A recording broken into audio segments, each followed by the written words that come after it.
All right. Good afternoon, folks. I appreciate your patience as we work technology here. We are trying to record this and allow it to be available for many of your peers who may not have had an opportunity to be with us today. But wanted to start off by introducing myself. I'm Travis Martin. I have the pleasure of serving as Associate Dean of Students and Director of Fraternity Sorority Life. I see some familiar faces from the earlier sessions earlier today, so thank you for being here with us. We're going to talk a little bit about just a brief overview of FSL, but we have an opportunity also for you to engage with our leaders. But before we started, I really wanted to take an opportunity to acknowledge the wonderful team of folks that I have the privilege of working with to do this work to support our students. And I wanted to take an opportunity to introduce those who are in the room. And so I think our Associate Director of Fraternity Sorority Life and Penalty Advisor, Shannon Vincent, is in the back waving their hands as well. So Shannon has been with our community a number of years, have a lot of experience working with our fraternity sorority community here at Michigan. We also have Christy Philipchuk, who is our Assistant Director of Organizational Accountability. So does a lot of work around our chapters, around helping them live into their policies, university policies, and also live into their values. Because many of our organizations, not only are social organizations, but they have values that we would hope they would live into. And so we do a lot of that good work, right? Help us lead us in that work. We also have Courtney Monroe, who is our advisor to cultural-based fraternities and sororities and multicultural initiatives. I think I got that title right. Courtney has the longest title in our office, probably next to me, myself being next, right? And we also have Cheyenne Chapman, who is our Program Manager of Leadership Development, Community Standards and Leadership Development Program Manager, which we have long titles in our office, as you can see. And Cheyenne does a lot of our great work and working with our community, overseeing our Achievement Expectations program, and we work very closely with a lot of our chapters as well. We have Danielle Hanowski, who is our Records Administrator in our office. So Danielle is back as well. Right? Danielle helps and works very closely with our administrative staff to help keep our records of our groups and help keep us in line in terms of giving us the amount of to really do our great work that we do and advising the groups. And then we have Jeannie March, who is our Health and Wellbeing graduate intern. Jeannie works to really support all of our groups around health and wellness. You heard Dr. Laura Blake Jones, Dean of Students, talks a lot about the focus of our institution really helping build health and wellness and well-being into the normalcy of our student experience. And so Jeannie does a lot of great work in helping us do that work. So I wanted to see if there's any other staff I'm missing. I think that's the staff that is present. We also have Chris Coca, who you may have interacted with up on the top floor as we're entering. Chris is our administrative coordinator and works very closely with all of our councils, as well as does a lot of financial operations and administrative staff work for us there. And then we have Allie Lawler, who is a graduate intern who is missing as well. Allie works to support our leadership development programming, standards work. We also have, I think I'm maybe leaving the name out. Karen Wilson, yes, sorry, Karen, who's not with us as well. Karen is a graduate intern that does work around organizational accountability, and so support Christy work that they do. And thank you so much. I knew I would get in trouble if people weren't here, but Lauren Llewellyn, who is also our IFC advisor, advised our fraternity council organization. I think I got everybody right. Perfect, lovely, lovely. All right, so we'll jump into a presentation. I'll be very brief and just giving some quick information about the fraternity sorority community. We'll talk a little about the goals of today. And so what we really want to do is really introduce you to the fraternity sorority community in our office, which hopefully we've started doing some of that with doing some of the staff introductions. But most importantly, we want you to hear from students, right? Because you can hear the administrators talk about how good fraternity sororities are, right? But we want to spend the bulk of our time today letting you hear from students. And then we'll answer any questions you may have, and then we'll try to leave some time for some mix and mingle. The complexity of our community makes these presentations very challenging because you'll hear as we talk a little about fraternity sorority life. We're a very diverse community, right? Many people think of one thing when they hear fraternities and sororities, really a collection of a very diverse student groups on campus. And so to explain in detail of what each of these types of organizations and how they function can be challenging. So we want to spend some time giving you some high-level information, and then also going to have some time for mix and mingle so you ask some specific questions you may have, right? So, and so today, key topics will be, we will introduce you to the 4 councils that we have, and we'll explain a little bit about what that is. Talk about a little bit about the role of our staff, specifically talk more and briefly about recruitment and intake processes. And again, we'll do also some information on regarding chapter-owned housing as well. So,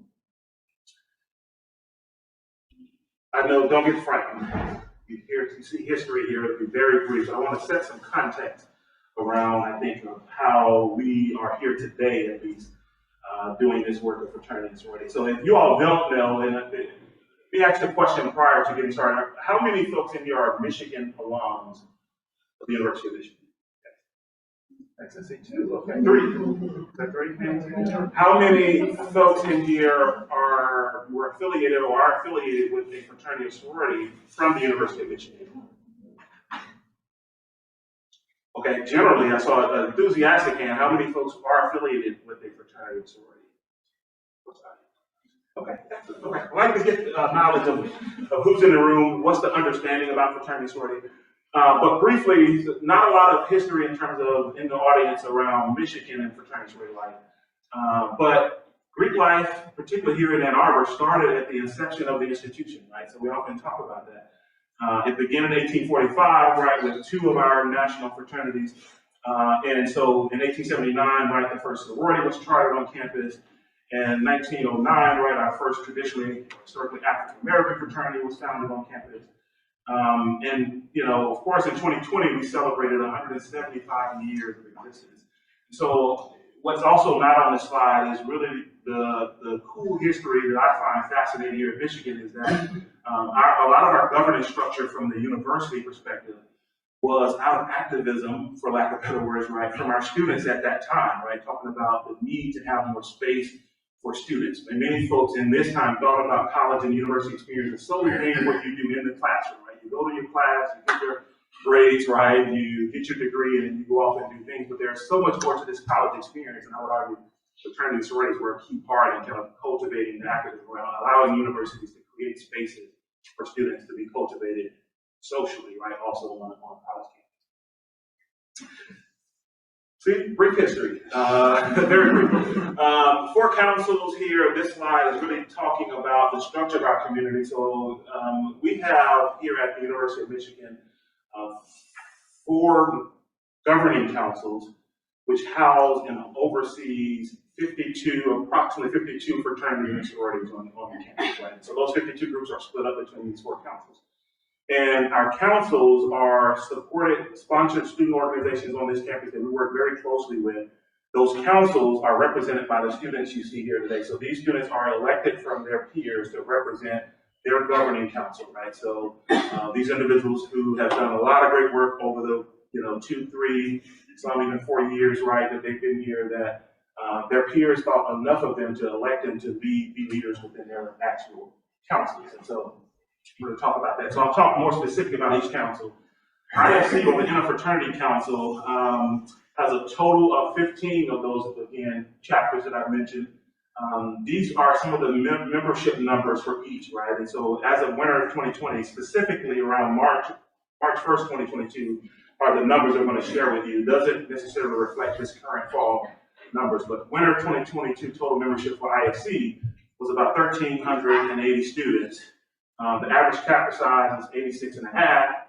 The second students, right, recognized chapter housing facilities was 17. So Interfraternity Council are what most folks understand as the large structures that used to be around our neighbors here, right, that have ladders on them, fraternities and sororities, right? IFC falls in terms of fraternities as the council that oversees those organizations.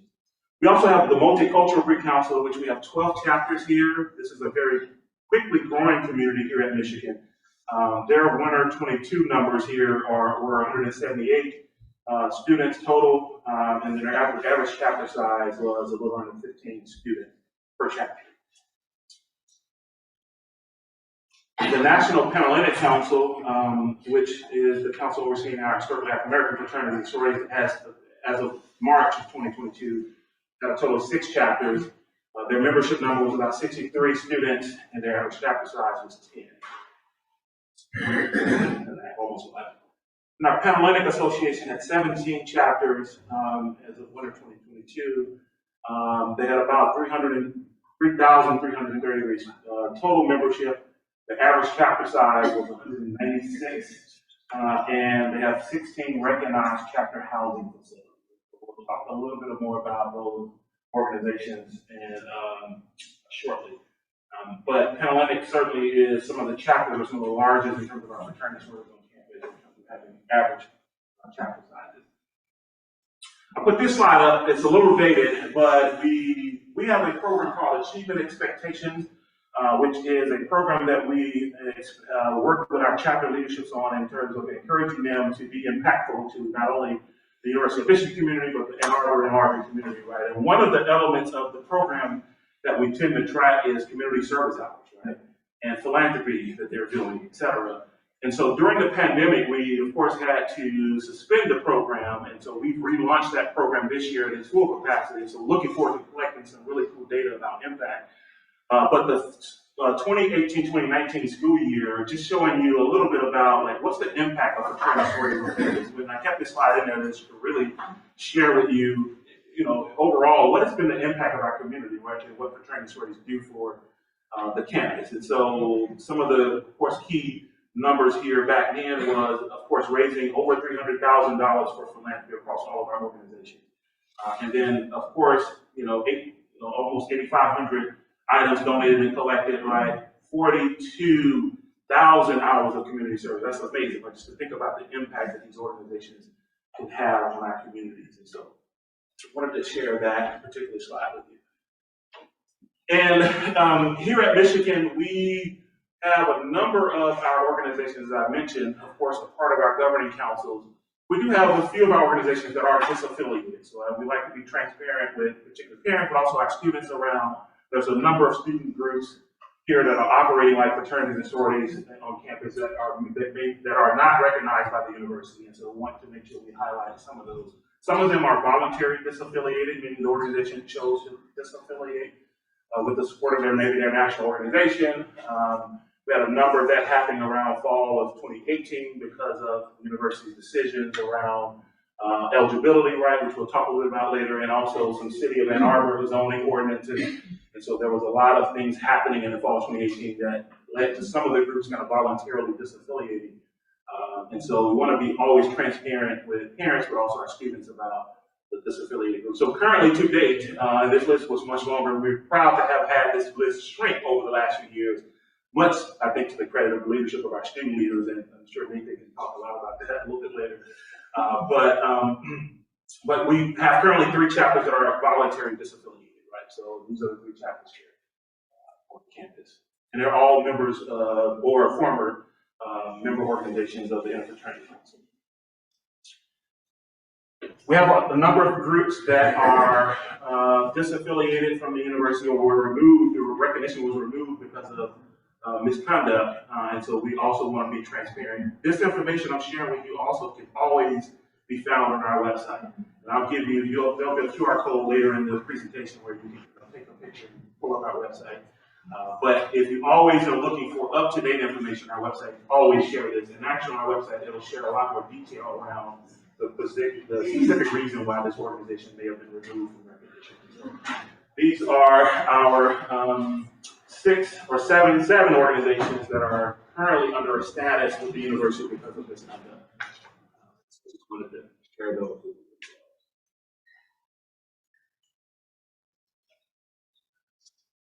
However, we do like to promote the benefits of encouraging your child or your student to join a chapter or a fraternity sorority that is affiliated with the university. These are just some of the reasons. I know this is a very text-heavy slide, but what I'll summarize on this slide is really the benefits of having student-supported self-governance, right? So we have a bunch of peer leaders here who are helping us kind of operate and support the operations of these organizations, and that's a benefit you don't always get, you do not get if you are affiliated with a disaffiliated group, right? The harm reduction, risk management, education, and support we provide for chapters, right? Just to name a few things from it, we have a lot of our groups, particularly our fraternities that participate in rec sports fraternity leagues, right? So those are the things that kind of benefits for being affiliated with the university provides as well, right? And a number of other things here. I won't necessarily go into details, but essentially, we really want you to all be good partners in helping us encourage your students to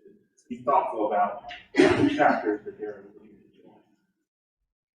I mentioned earlier about institutional eligibility. In the fall of 18, we started an institutional eligibility requirement for students at Michigan, and we'll go into details around what that means. But essentially, what it means is high levels. What it means is that a student must have at least 12 credit hours to join at this point a fraternity or sorority of any of our 4 councils. They must be in good standing with the college or school, as well as in good standing with the university in terms of conduct, right? So, and there's a few other requirements in terms of completing some things that our office requires administratively. We'll talk a little about that later.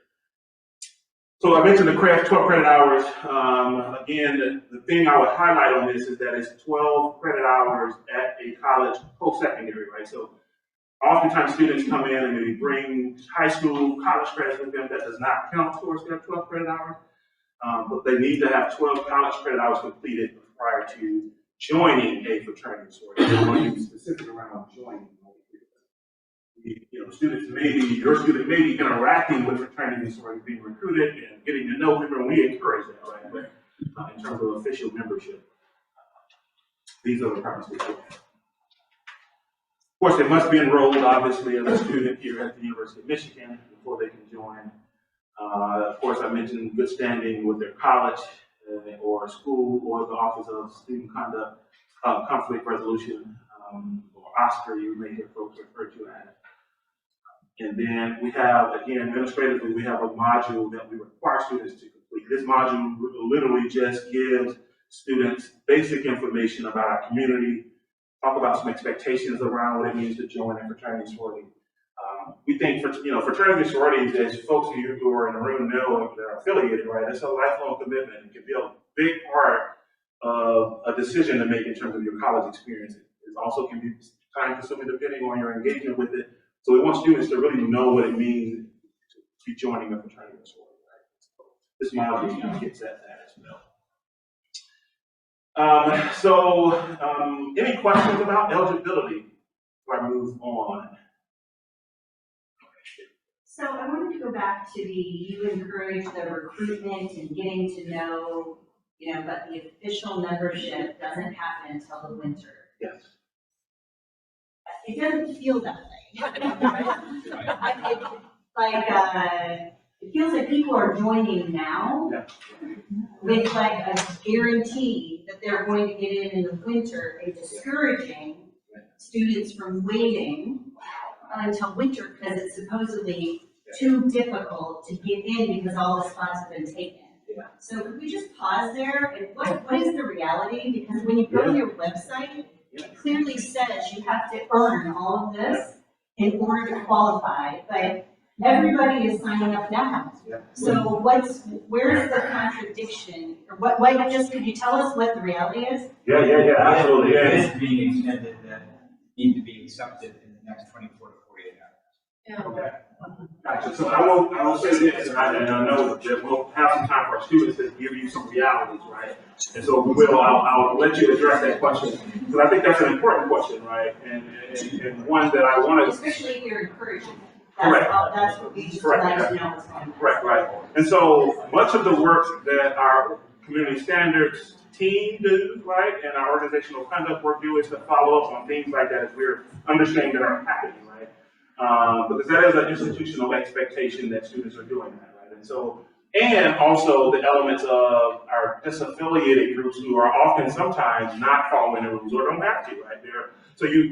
There is some challenges here around, and I want to acknowledge that particularly because your student may be experiencing this pressure contradicting on what the policy is saying they should be doing. And we want to acknowledge that, and we do follow up when we find out those things, right? So, I'll stop there because we could go down a long rabbit hole. And I'm only referring to affiliated. Correct. fraternities, yeah. Absolutely. Yeah. And some of our affiliated groups certainly probably are not following the ones, and we follow up on that as well. So I'm gonna get through the last few slides, let the students talk, because you can hear me talk about it, but I would love to have our students engage in those kinds of real questions. That's why they're here, right? Because again, you can hear us talk about things all the time, and we'll tell you what our policy says and what our expectation is, but oftentimes the students can tell you a little bit more about lived reality. So introduction to intake, I'll just be really brief to talk about this because I think we really need to get to the meat of why we're here, and that's hearing from our students. Essentially, our 4 councils here have very different membership processes, right? So this conversation we're engaging in was probably more centered around our Panhellenic and ISD recruitment processes, right? And so I wanted to talk about the different pathways to joining a chapter. Formal recruitment, right? Informal recruitment, and then intake. And so really briefly, our MGC and MPHC organizations operate from more of an intake and recruitment structure, right? So some of those they're working with their national organizations, right? Oftentimes their nationals are requiring them to be upperclassmen, right? So they don't have that dynamic of, underground joining as a first student, but the national organization has required them as their organization. Many of them, not all of them. So I don't want to paint a broad stroke there. And so I'll talk a little about that. However, the ones that their national organizations don't require, the institutions still have the institutional eligibility. So you still want every student, regardless of what type of fraternity they're joining, has to meet that institutional eligibility requirement. But again, some of our MPHC and MGC organizations, they have requirements even higher institutions. Then there's formal recruitment, which is specifically for ISD and Panhellenic chapters, right? The formal recruitment is just essentially a formalized, coordinated process, right? So those who are affiliated, remember maybe, or maybe not, depending on when you join, right? There is a coordinated process by which we really intentionally introduce students to the various fraternities and sororities on campus. Here, the formalized process happens in the winter. That happens in the winter, specifically regardless. Then, of course, the potential members I mentioned visit multiple chapters. Again, the student must meet eligibility requirements. Then there's an informal process for ISD and Panhellenic that's important to highlight. And you may hear a term called continuous open bidding or COB, particularly for Panhell chapters, right? And so that's when an organization may still decide to recruit continually after the formalized process or outside of the formal process. Not all chapters participate in informal recruitment or COB or continuous open bidding. And then, of course, ISD happens a little bit different. They don't use the term COB. They don't have a quota and total and all that. They're meeting like our Panhellenic partners. But they do, for both councils, happen in the fall and spring. So even after the formalized recruitment process in the winter, after that process, a chapter may still continue to operate from an informal recruitment standpoint, right? So, of course, even in the informal recruitment, they must meet institutional eligibility. Coming up on the end here, essentially in the back of the table, this week is National Hazing Prevention Week. I wanted to highlight that. And our office has been really doing some cool work with our chapters. And so as you saw coming in, we have a goal of having 50% of our community reach and make a pledge around being anti-hazing, supporting anti-hazing. And so we encourage you as parents to also join. So if you would love to, take out your phone and shoot this QR code and join us and partner with your students to pledge to support anti-hazing. We encourage you to do that. And so we've had a number of programming throughout the week, actually, even via Zoom, that hopefully some of you may have gotten an opportunity to engage in that talks about how we can partner to help support that, right? We really want to be intentional about our partnership with you all as partners in this work, right? And this QR code essentially is just to our website. Many of you already probably have seen it, have been out on our website. I hear some people talking about our website particularly, but wanted to put that up there as well. On our website is a plethora of information in terms of each individual chapter, what they're about, the colors, if they have a chapter facility, the location of those facilities, and all of that good information. More information about our policies, how to join, the actual process of going through and being eligible, all of that is listed on our website. So I just wanted to certainly highlight that. So let's get to it. I love it. I love it. I love it. So before we get started, I would love for folks just to maybe take an opportunity to introduce yourselves. Tell us a little bit about where you're from, where you're affiliated with, maybe where you're majoring in, and what's your role in particularly with your council. Hi everyone. Hi everyone. My name is Caroline Close. I am a senior in LSA majoring in political science. I currently serve as the Panhellenic president, and I'm affiliated with Pi Beta Phi. Hi everyone, I'm Nathan Satterfield. I'm from Chicago, Illinois. I'm a senior here at Michigan studying business, and I'm a member of Beta Theta Pi. I'm serving currently as the Interfraternity Council president, so the social fraternity. Hello everybody, my name is Cassius Williamson. I'm from Ozan, Arkansas. I'm a sophomore studying communications. I am a part of the greatest fraternity known to man, Travis, Kappa Alpha Psi Fraternity Incorporated, and I am the parliamentarian for the BHC board. Hello everyone, my name is Aya Yahya. I'm a junior studying molecular, cellular, developmental biology. It's a mouthful. I'm from Grand Rapids, Michigan. I'm a sister of Epsilon Alpha Sigma Sorority Incorporated, also known as the Empowered Arab Sisterhood, and I serve as the MGC president. Interesting. So I didn't give my affiliation. I'm a member of Alpha Phi Alpha, so we kind of a rivalry thing here. So he always banters with me quite often. So keeping me humble, right? So you know, so before we get into some of the prepared questions, I would love to go back and revisit that question, like particularly for councils that are dealing with that, right? Some councils may be more so than others. And if your council is struggling with that institutional eligibility policy, talk about what's that been like for you all as students, right? I would love to just talk openly about that, right?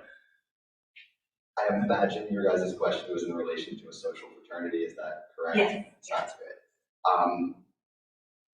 As Travis was discussing, there is a policy where, kind of in short, you cannot rush until your second semester freshman year, or if you're a transfer student, once you have enough credits. Unfortunately, not all of the fraternities on campus, regardless of their affiliation, follow that policy.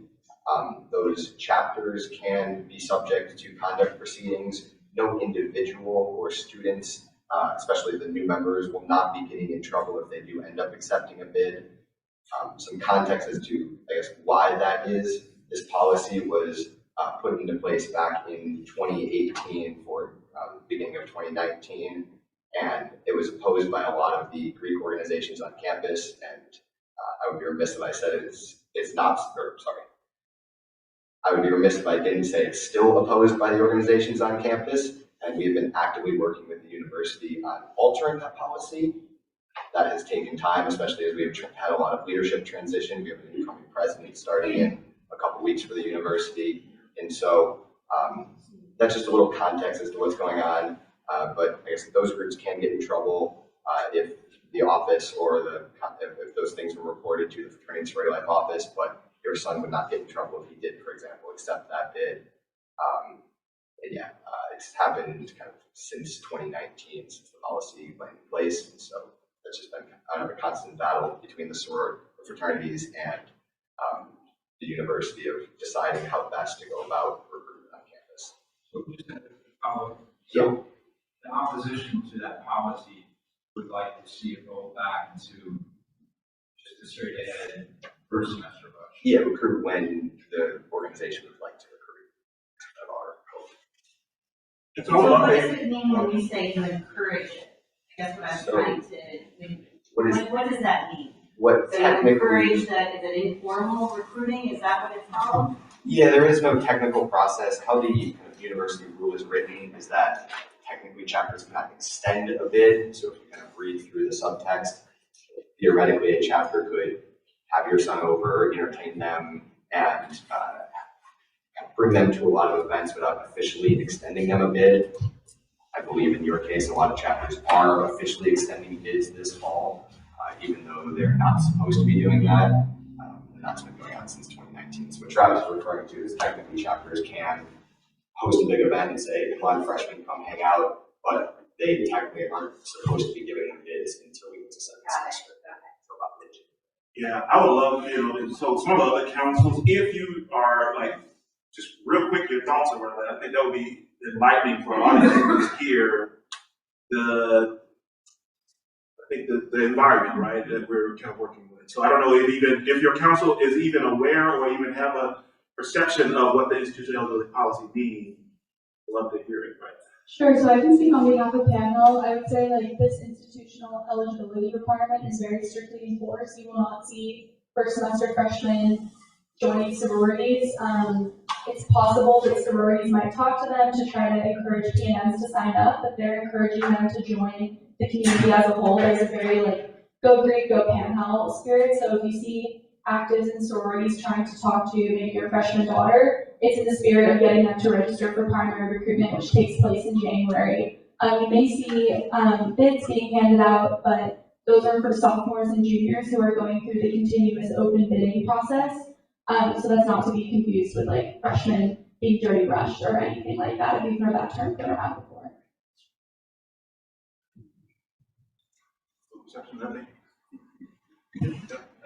I mean, I don't know how much I can really speak on this topic because our recruitment is a bit different, as you've seen from the presentation. So if we were going to have a line or a class being revealed in this semester, it's going to usually be upperclassmen, and everyone's going to know who it is at the end of the day because there's going to be a show and everything because it's just yeah. Anyways, so we my council, I guess we don't have much experience with what's going on in relation to that. So. Same with MPHC, we don't know what's going on with that. Like she said, usually people that are in MPHC, they're older when they're presented or showcased. Somebody on my line, I have 4 seniors on my line. I was the exception. I came in as a freshman. That usually doesn't happen, but I can tell you, I wasn't recruited. I just went to a bunch of events, got to know people within the org, but there was no recruitment, and I was revealed in the second semester, like the university policy says. Yeah, and again, as I mentioned, culture-based organizations, right, many of their national organizations also require them to at least have 12 credit hours, right? So there's this tension that doesn't necessarily exist with our CDFOs, but many of the national organizations kind of are aligned, right? So just wanted to be transparent around the environment. I will say though, and I didn't mention this earlier, the university, because of this, as I'm hearing, is hopefully you all are hearing, right? We have a challenging environment here around this policy that I have been very transparent in kind of voicing with our senior leaders, right? Because ultimately we do not want to be, we want to be developmental with our students, right? And so we want also to have a trusting relationship with our students, right? We want our students to be able to come to us and talk about their experiences so we can help them. We don't want them hiding things from us, right? You all know as parents, right? You want to have this kind of open dialogue with your students. And so it is creating some challenges in our community. And so the institution has committed to reviewing the policy. So actually this year, we'll be bringing in some folks to do a review of the policy and talking to many stakeholders, our headquarters partners, our alums who support the organization, our students. And then we'll be hopefully making a report to give to our executive officers of the university to talk about what should be the path forward right around this policy. So just wanted to name that. I love it. I love the great conversation there. So if I could ask our panelists here to maybe talk about how much time we have. Okay, good. Maybe why you decided to affiliate with your fraternity or sorority, right? So I know there may be some families in the room today that, again, not affiliated. Maybe they have a student that's interested. They don't necessarily know why, right? The student would be interested. So talk about maybe what attracted you to your experience to join. Yeah. So mine can be a little different than everyone else's because my sorority is a culturally based org. So it's an Arab sorority. In Arab interest, it doesn't matter. But essentially, I just wanted to find a community of other Arab girls because I grew up away from that community, essentially. So that's pretty much why I joined, and that's why a lot of other oh my gosh, people in the council joined their sororities and fraternities. Me personally, I wanted to be around men of achievement, and I saw that Kappa Alpha Psi represented brotherhood really well. And like I said, last year I went to a bunch of events that they were doing. I liked what they were doing in the community. You could see that they were all about business, not just having fun.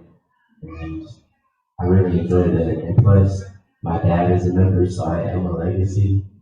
And so I know that, yeah, we're all close while we're on campus right now, but I know that in 20, 30, 40 years, I'll still be close with all of my brothers. So.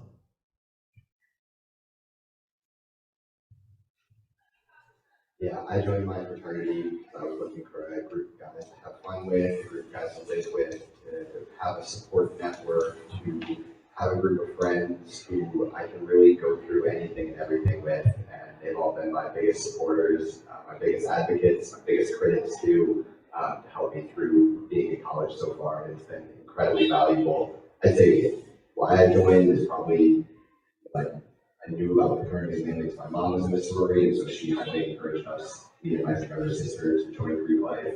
And I'm glad I did because it's been a great experience. Yeah, I would say I'm probably in the smaller group of people in Michigan who always knew they wanted to be in sorority. I think the majority of my friends had no idea they wanted to be in sorority until they were in one on bid day, and they're like, okay, I'm here now. But both my parents were affiliated in college. I had a lot of older friends when I was in high school who were going off to college and joining sororities and fraternities, and I saw the great experience that they were having and just making these close friendships from the get-go, and I knew I wanted that for myself. And yeah, so I always knew I wanted to be in one, but I don't think I ever saw myself in this role as involved as I am. And yeah, so I would just say like make friends that I share values with. So, a question that I think I often get too is in particular for students, right? So, how have you engaged with your parents, right? So, what has been your experience talking with your parents or families about your affiliation with fraternity sororities? They supported? Did they have a lot of understanding around what you were doing? Kind of what has been that relationship?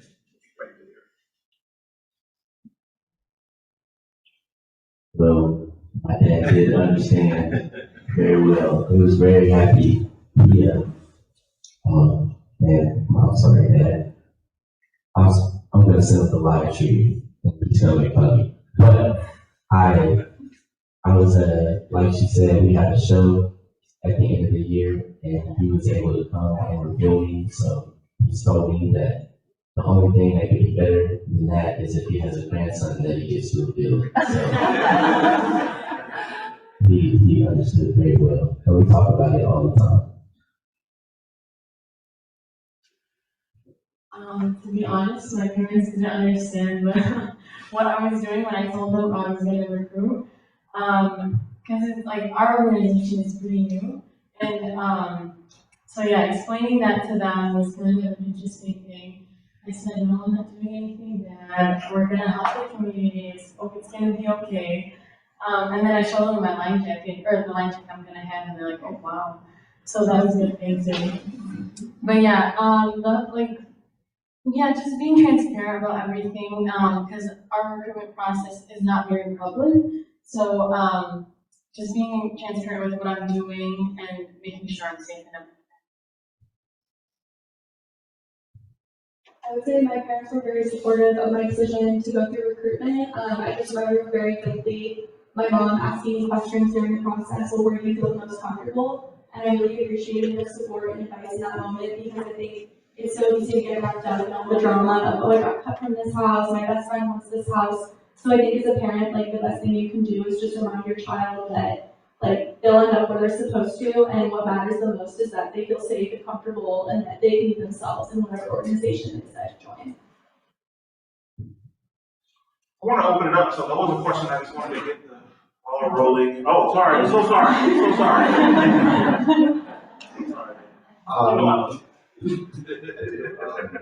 So yeah, as I mentioned, my mom was in a sorority, and so she had that familiarity with the community. And so when I went through recruitment, I was able to kind of bounce off where I was going with her and the experiences that I found, and that was great. The one thing that she was opposed to, which was interesting though, is she did not want me to be in a leadership position. And so funny enough, she said, quote, because I think everyone's going to hate you by the end of it, not because of your personality, just because we hated everyone at my exec board when she was in college. And clearly I did not listen to her because I ran for my chapter's presidency. I won without telling her, and then she was more mad. So I would recommend that your kids don't not tell their parents about that. But I'm really glad I joined Greek Life, really glad I'm in a leadership position, because being president propelled me to be sitting here now leading the community. And so my mom was very supportive of that. My dad was as well. He just didn't really get Greek Life though, but that's okay. Not only chapter, but you like the whole fraternity system. You're right? Wait a minute. So now I want to open it up. If folks have questions here, would love to just let you all fire away. Like just question. So I understand, we're coming from out of state, from very, very far away, so we don't come here that often, obviously. So what I understand is a lot of people are already now looking for housing for next year, right? All levels, whatever class you're in, upper middle class, right? So the thing I'm struggling with is what to do with a student who, what if the student doesn't know until February or March whether they're living in a sorority house? So why wouldn't we, even though the brochure says don't sign up for any off-campus housing, why wouldn't we sign up for off-campus housing right now? So she has a place to live, so she's not stressing out, we're not going across the country. This advice seems counter to what we know is going on here. I would say I just want to acknowledge that that's like a super valid thing to be stressed about. I remember being stressed in that situation freshman year, and stress does not go away, and it's very unfortunate how everything is set up in Ann Arbor, where there's this frantic dash to sign up for housing. I will say the advice that we give still holds true in practice. We really recommend that if your child is interested in going, just remotely interested in going through recruitment, that they don't sign a lease, because all of our chapter facilities have a live-in requirement that are extremely impossible to get out of, and your child really would be missing out on in my opinion, the most important part of their experience. I will also say that you can still find housing second semester. It might not be with a group of your 10 best friends, but I think that's a risk that you kind of have to take. But I can assure you that there will be housing. It might not be your first choice, but the housing market in Ann Arbor, I think, is prepared for all the sorority girls to either join houses or not. There's also a recently passed, this was passed about a year ago, leasing ordinance in the city where leases on a property cannot be signed until I think 120 days prior to that lease's end. And so most leases here will end mid-summerish, meaning that people can't sign them until beginning of February, into March and April. The caveat to that is a lot of landlords are getting around that by having people put down deposits. Those deposits, though, are actually leases, and so you could theoretically put down a deposit if you join a sorority, so you just have to find someone to fill that. That's kind of a practical way of going about that. Shannon, I don't know if Yeah, one of our associate director and planning advisor also speak to that issue. Yeah, absolutely. So I think these are all really great points, and I echo everything that's already been said. We've been now, this will be our 4th year of doing recruitment in January, and I'm not aware of a single person who hasn't either gotten to live in her sorority house or who her sorority and the student's office with our support hasn't helped find people housing. And so I think it has worked out. We had over 1,200 people go through last year, and everybody found a spot. If your daughter is interested in Panhellenic, all of the housing and finance information is on our website, so you can start to see, well, what are the capacities, and they all present on it during recruitment.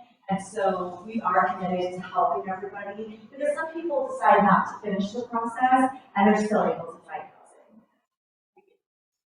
Super happy. Yeah, but Valerie, I love how you acknowledge that our students, though, in the moment here, are feeling that pressure because of the environment is telling them that they have to do that. And so we want to acknowledge that pressure, and there was a lot of support for students around finding property. There is if those of you who went to the Dean of Students or interact with the Dean of Students staff or office, we have a program called Beyond the Diet. So we have staff literally working out of the Dean of Students office that works to support students finding housing on campus.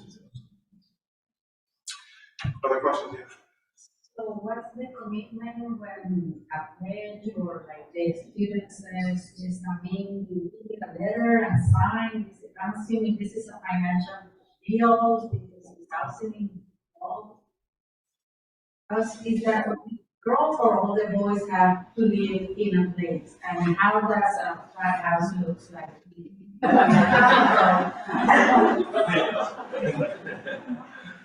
All of the affiliated fraternities do have housing.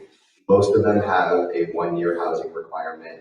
Some, like my chapter, have a 2-year housing requirement. And every chapter house is in a varying state of prettiness and cleanliness, and it greatly depends on the chapter. We unfortunately don't have a housing website like the sororities do, but if you're curious about a specific house, I could let you know.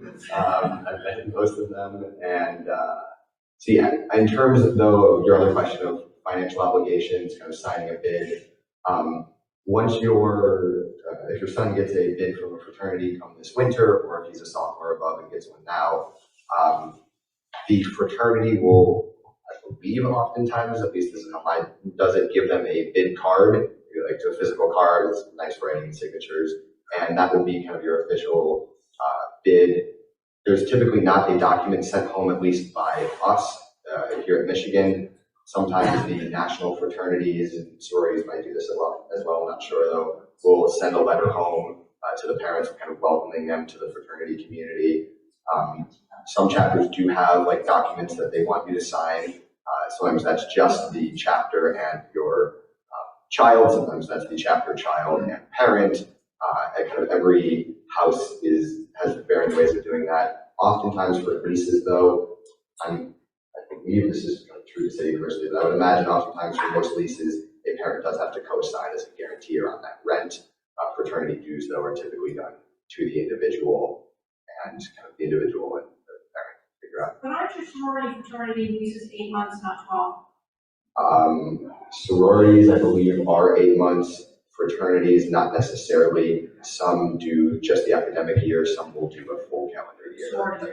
Yeah. Sororities are Just for the entire school year, which is so nice. I will also plug, if your student is even remotely interested in studying abroad, living in a house as a junior can be a really good deal because, at least in my chapter, like, you live in a house, usually your sophomore year, but let's say you're exact. I was chapter president in my chapter, so I had to live in my junior year as well. If I were to go abroad, I would live in that first semester while I was still president, and then second semester, I would be able to get out of that lease and only pay like a very small fee rather than finding someone to sublet my apartment or paying for an entire semester's worth of rent. If you're not on the hook for that summer section 2 where you're probably looking to be a number. So I will say like the convenience of living in a sorority house is really nice. Go ahead. I still have questions. Is this a bedroom in a house or is a bunch of beds in a huge room in a house? I'm really curious about that. And then you party where you sleep or you, yeah, I need a little bit more reassurance on what is it that we're talking about. Yeah. Again, I can't speak for every single house, is some are different, but for the most part, I would say at most you're going to live in a room with 3 people in a fraternity house. Most fraternities have singles or doubles. I lived in my fraternity house for 2 years and lived in a single both years. Actually, both years I lived in the house. Every room was a single. Just happened to be that that's what the guys wanted to do. And I would imagine that holds true for most fraternities. There are some houses that will have big, cool, huge rooms, and so it will be 2, maybe 3 people, but I don't believe there's any fraternities that have a big, like, bunk room of 10 and 12 people. In terms of partying in their room, I don't believe people will be partying in rooms unless your son decided to do that in his room. For social events at chapter houses, typically they have basements or large kind of areas dedicated to that for the chapters that do host social events. Yeah.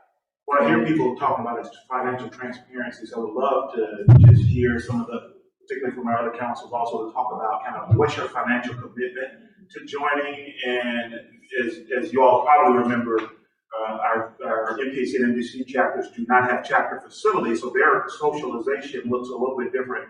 And in terms of what your dues may be going to cover, right? So if you could maybe share a little bit about that as well.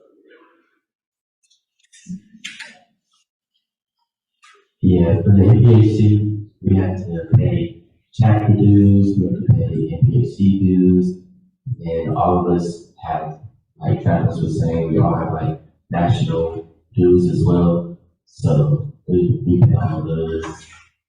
And usually the dues goes towards things for us, for the chapter. And the national dues go towards things like insurance, that way we can have insurance.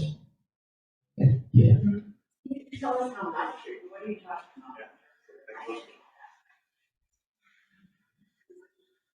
The dues aren't that much. I haven't paid over $50 in dues. My MPHC dues, I think, are $20. I know chapter dues are $20. Maybe A semester. a semester, yes, correct. A semester. And then national dues for me are no more than $100. So I'm not spending more than $150 a semester.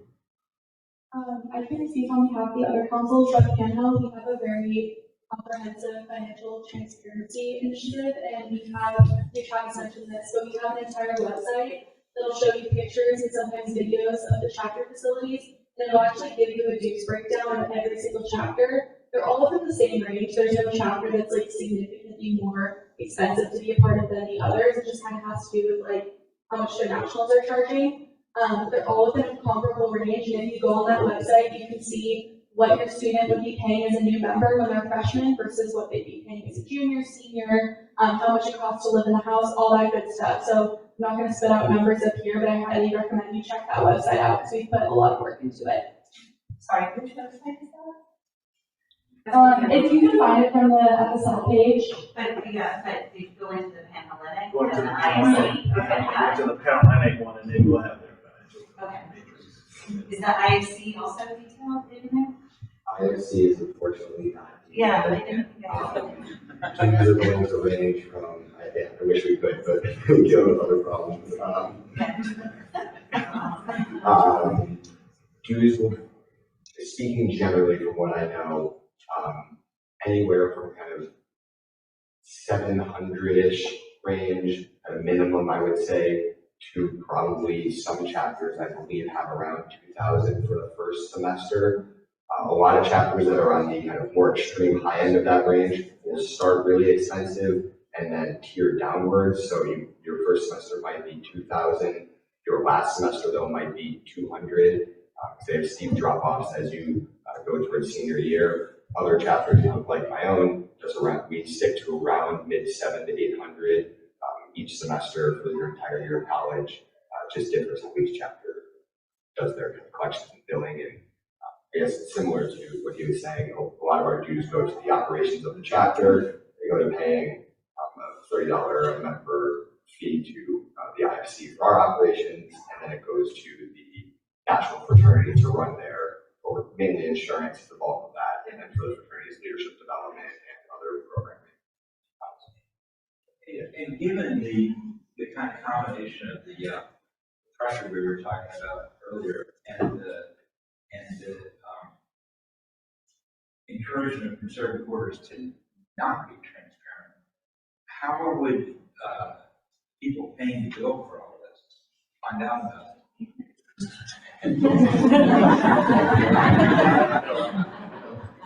Really, I will say before you all jump in, I do want to also let, if you have anything to share about broadly around that too. But before we do that, before I let you talk to your question, great question. But I will say most of our national organizations, once a student gets to that point and joining and they're going through the new member education process, the national organizations are often pretty transparent around what it costs, right?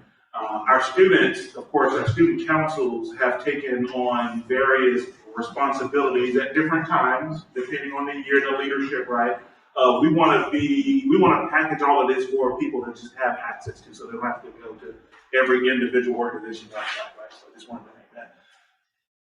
Sorry, go ahead. So similar to NPHC, it's gonna be, like speaking on my chapter, it's around 200, so like each semester it's like 150 to 200, but all the money is gonna be eventually, like to the improvement of our organization, and it's gonna be beneficial.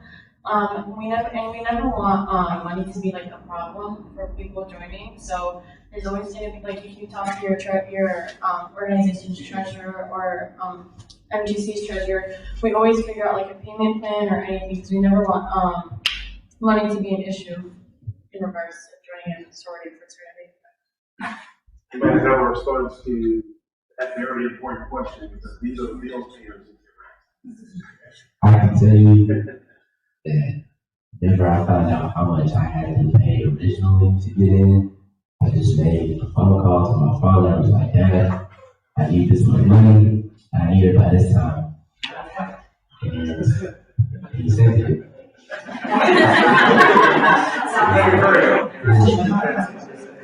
So are you saying that if your son accepts, again, this bid, that's not supposed to happen, that he can ask whoever is offering this, and that's the way we have to find out about it? Yes, he should be able to ask the presumed recruitment chair for more information on how that works. Oftentimes, I don't think it's universal, but oftentimes fraternities will have I believe this is similar for most sororities and other organizations, will have kind of an online payment portal. I know one of the more popular ones is called the Highway, and another one you guys might get on those if your son or daughter's chapter uses those. And that's also a way that parents can have a separate login or use the child's login to manage what fees are they getting, what dues. Sometimes places do rent through that. Everyone's kind of got their own system. So oftentimes there are online portals, or hopefully they would have a breakdown of what the financial obligations of the chapter is. We have time for maybe 2 more questions, and then we'll stop and then allow people to interact kind of one-on-one too.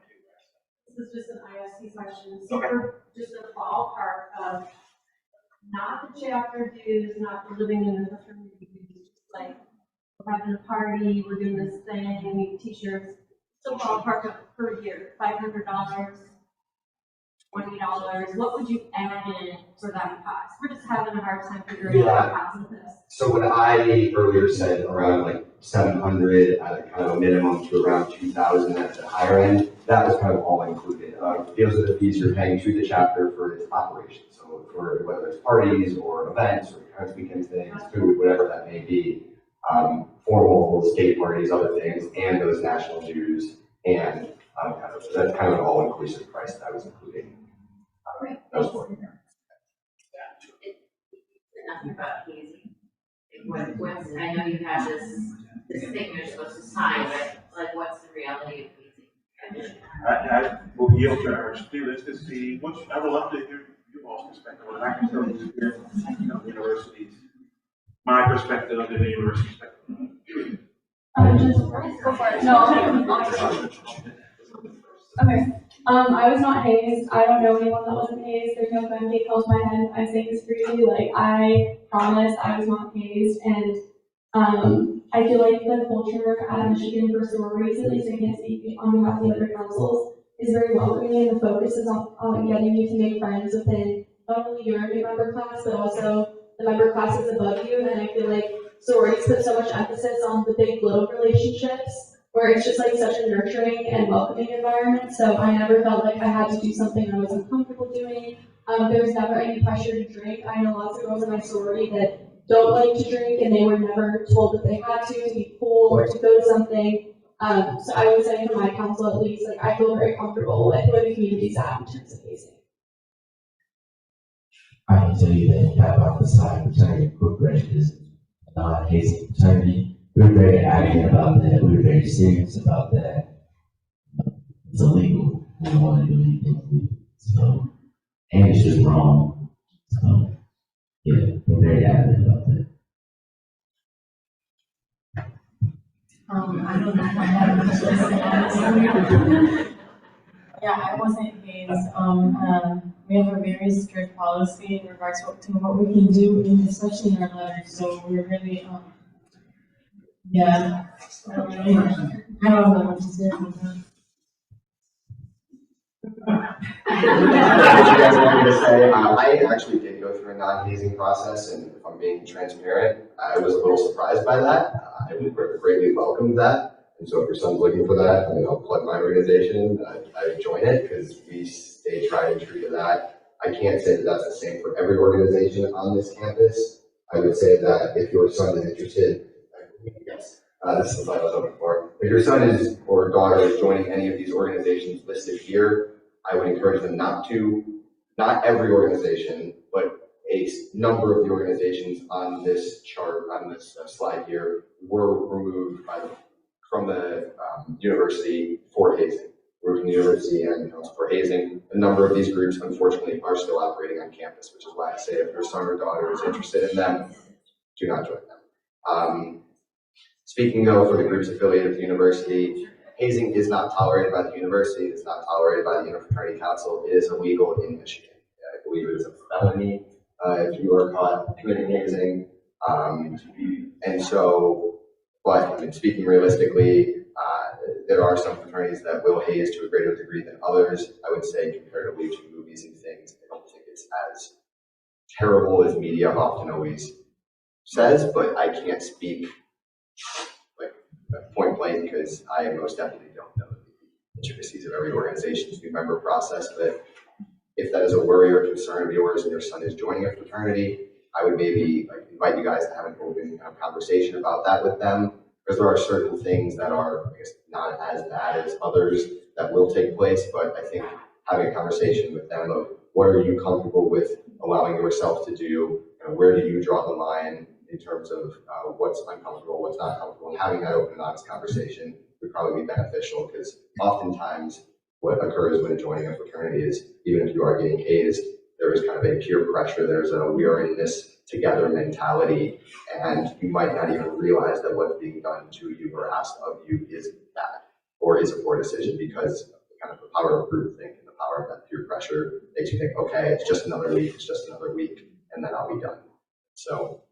Can I just ask a clarifying Yeah, of course. question? When you say that some things aren't as bad as others, can you give an example of like what's not as bad? Or to have the conversation you're talking about. I just want to hear what's not as bad as other things. I'm gonna let Nathan answer that, and then I would love you all to hear from our organizational contact colleague, because she might have been around. Yeah, that makes sense. So if you go look at our core council's hazing policy, it's now just 2 categories or 3. Okay. There is subtle hazing, non-violent hazing, and then violent hazing. And what are examples of And so examples of kind of subtle hazing would be standing in line, getting tested on various things. And I'm being honest, most fraternities are going to have tests of sorts. Running errands is kind of a common thing. Hey, go get me a Chipotle bowl, or it's not oftentimes necessarily a brother saying that to an individual person. It's, hey, pledge class of 2025. Someone needs to do this within a certain time frame. What the punishment for that is, I think that's going to vary depending on each chapter's culture. But yeah, I think there's something like that, or like technically it is hazing if a fraternity asks its new members to do like a serenade and sing a song to sororities, and that's something that does often happen. I personally think it's very fun. That's technically is hazing. There's a lot of things like that that fall into more of the subtle and non-violent category. That's very helpful. Yeah. What are the next 2 tiers? Yeah. So non-violent hazing is more like your lineups, right? They set you in a line and say, do calisthenics, do push-ups, do toes and bows, so elbows and toes. Those things are non-violent, but they're doing them. Some of them can get to violent, definitely. Also, those are probably our biggest ones. And then violent hazing is, you all are thinking alcohol and things like that. I can tell you all as parents that our violent hazing in this community is low. I can honestly sit and tell you that. I'm not saying it doesn't happen, right? I'm not saying it doesn't happen, but it is much lower. I am telling you subtle hazing and nonviolent hazing are pretty common. Right, statistics will say in 2020 that 54% of college students experienced hazing. That's not just in fraternities and sororities. It is happening at rec sports. It's happening in the academic organizations. I don't want us to feel like we have a bad rep because we might have some of the more severe groups in there in that hazing. So hazing is happening. With that 54%, 9% of those individuals identified as being hazed. So all of these students totally said textbook what they would say as a student, right? That wasn't hazing. I was just doing what I wanted to do. You cannot consent to hazing. Like, that's still hazing. Like, even if you say, I will go serenade, I love to sing in front of people, that's still hazing. It's a power dynamic. And so I won't get into all of that, but it does exist on this campus, not just in fraternities and sororities. It exists on this campus. I would say violent hazing is not extremely prevalent, but it does exist. Our students are smart. Alcohol is a risk, though, at all times. Other drugs are a risk. But our students have, I truly believe when I started 3 years ago in this job specifically, there was a big push to get hard liquor out of the initiation processes. And I do believe that that is followed within our communities. But hazing exists. So many times I get, emails from parents that just come through that's like, hey, my kid was asked to do a presentation on this, and I was just wondering the due date. I was like, there's no presentation required for us, right? Like, that's hazing. And we opened a case and the chapter is removed. And we don't remove for presentations. Subtle hazing, if you can connect with us and we can do the education and do the growth, they stay on this campus. It's when we can't do that and it becomes nonviolent, really serious, or violent hazing that we learn of, that then we have to say it's just not a safe community to be a part of. Sorry to have to do that. And I'm here too. So for the sake of time, I can chat. I'm gonna ask, so 2 more questions, and I saw 2 hands were up here, and I'm gonna let you ask the questions, and then you can be specific. If you want a specific community to answer a question before, just go ahead and do that. It's just touching on what you said. You said how I'm hearing that there are disaffiliated frats that are working with affiliated frats, and in terms of sort of co-recruiting. Go ahead. And that is there a work? Is it a workaround for? I'm sure it's Unaffiliated fraternities from the school shouldn't be involved in affiliated fraternity recruitment processes. If it's happening, that's concerning. If it's happening, that's concerning. If you want to touch base with me right after, if there's like a specific kind of instance of that, maybe I can help you kind of unpack what that might have been. But generally, fraternities aren't kind of recruiting together. What maybe did happen in that instance is, I know there was kind of 3 camps of chapters we presented. There's active chapters, then specifically within ISC, there are 3 chapters that are voluntarily disaffiliated, and then there are the chapters that have been suspended from the university.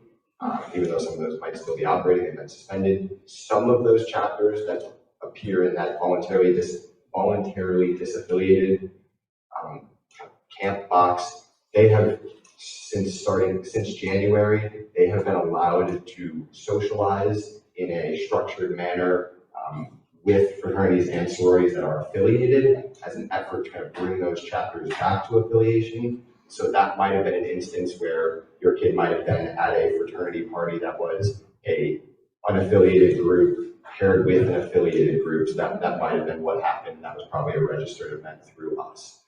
That doesn't. It shouldn't be disaffiliated. It should be voluntary. Yeah, it'd be voluntarily disaffiliated. Would be, and there's 3 chapters that are in that camp. Other than that, though, all the other chapters are. One more question, and then we will stick back, and people can feel free to engage and ask questions. So for the IFC, do you guys have a little sister program? No, I'm not sure what those. Thank you. So first of all, I want to take opportunity. This is a long presentation. We will be here at Legal. We're here till 6 o'clock. So engage as much as you want. If you have a person who wants to ask the right questions, you can do that. So thank y'all so much for coming out and enjoy the rest of the weekend. Yeah.